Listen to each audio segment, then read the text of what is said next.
കേരളത്തിനെതിരെ വർഗീയ ധ്രുവീകരണം ലക്ഷ്യമിട്ടുകൊണ്ട് ഇറക്കിയ ചിത്രമായിരുന്നു കേരള സ്റ്റോറി 2. ചിത്രത്തിന്റെ ട്രെയിലറിലെ രംഗങ്ങൾ വലിയ രീതിയിൽ വിമർശനങ്ങൾ ഏറ്റുവാങ്ങിയിരുന്നു. നിർബന്ധിച്ച് ബീഫ് കഴിക്കുന്നതടക്കം നിരവധി രംഗങ്ങളാണ് ചിത്രത്തിൽ ഉണ്ടായിരുന്നത്.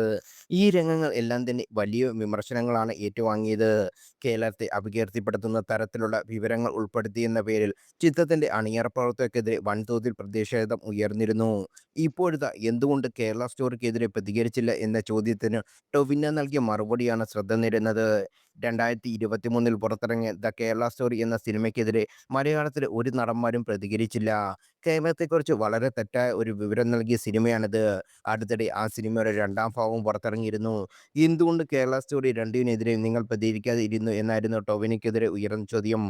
ഞാൻ അതിൻ്റെ ആദ്യ ഭാഗം കണ്ടിരുന്നു. അപ്പോൾ തന്നെ എനിക്ക് മനസ്സിലായി, ഞാൻ ആ പോസ്റ്റ് ആ സിനിമയെക്കുറിച്ച് പങ്കുവച്ചാൽ അത് വലിയൊരു പ്രൊമോഷനായി മാറുമെന്ന്. അപ്പോൾ ഞാൻ തീരുമാനിച്ചു ഒരിക്കലും ഞാൻ അത് ചെയ്യില്ലെന്ന്. അത് ഞാൻ ഒഴിവാക്കി വിട്ടു. കേരളത്തിൽ ആരും ആ സിനിമ കണ്ടിട്ടുണ്ടെന്ന് എനിക്ക് തോന്നുന്നില്ല എന്ന് ടൊവിനോയുടെ വാക്കുകൾ. ചിത്രത്തിനെതിരെ കടുത്ത വിമർശനം ഉയർത്തുകയും മുഖ്യമന്ത്രി പിണറായി വിജയൻ അടക്കം രംഗത്ത് വരികയും ചെയ്തിരുന്നു. കേരളത്തെ അപമാനിക്കുന്നതും അപകീർത്തിപ്പെടുത്തുന്നതുമായ സിനിമ എന്നതായിരുന്നു പ്രധാന വിമർശനം. എന്നാൽ ചിത്രം കേരളത്തിൽ കുറിച്ചല്ല പറയുന്നത് എന്നാണ് അണിയറ പ്രവർത്തകരുടെ വാദവും. 2023 പുറത്തിറങ്ങിയ കേരള സ്റ്റോറിയുടെ ഒന്നാം ഭാഗം വലിയ വിവാദത്തിന് ഇടയാക്കിയിരുന്നു. കേരളത്തിലെ പെൺകുട്ടികളെ പ്രണയം നടിച്ച് നിർബന്ധിത മദ്യപാനത്തിന് വിധേയരാക്കുമെന്ന പ്രൊപ്പഗാണ്ട പ്രചരിച്ച ചിത്രമായിരുന്നു സുധീർ സെൻ സംവിധാനം ചെയ്ത ദ കേരള സ്റ്റോറി.